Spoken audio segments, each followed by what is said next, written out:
అరే మావా, ఈరోజు కమ్మశేఖరం జాతరకి వెళ్ళమా? కమ్మశివరం జాతరకి వెళ్ళకపోతే ఎలాగ మామా? మనిషికి మనిషికి మధ్య గ్యాపే అసలు ఉండదు. నేను రాను మామ. ఏరా మనకి ఒక ఆడపిల్ల పుట్టాక ఒక అమ్మాయిని ఆ విధంగా చూడడం కరెక్ట్ కాదు అనిపిస్తుందిరా. అరే మావా, మన కమ్మశేఖరం జాతర అంటే అమ్మాయిల్ని ఆట పట్టించడమే కాదు, అసలైన జాతర అంటే ఏంటో చూపిస్తా పద.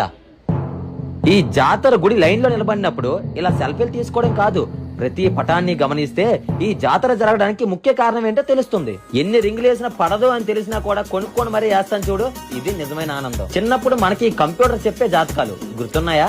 అలాగే జాతరలో పల్లీలు తింటూ ఫ్రెండ్స్ తో మాట్లాడుకుంటే ఆ మూమెంటే వేరు కదా. అలాగే మనతో చిన్నప్పుడు చదువుకున్న ఫ్రెండ్స్ ని ఈ జాతరలో కలుస్తుంటే ఆ ఆనందం మాటల్లో చెప్పలేం. రాత్రిపూట ఆ జైంట్ వీల్ అందాలు, ప్రపంచాన్నే మర్చిపోయి మన ఫ్రెండ్స్ తో వేసిన చిందులు, ఇది కదా నిజమైన ఆనందం. నిజమేరా, జాతర అంటే అమ్మాయిలు చూసి ఆనందించడమే గానీ అల్లరి పెట్టడం కాదు. ఒక ఆడపిల్లని అల్లరి పెడితే ఎంత బాధగా ఉంటుందో మనకి పెళ్ళై మన వైఫ్ తో వెళ్ళిన రోజే మనకు తెలుస్తుందిరా.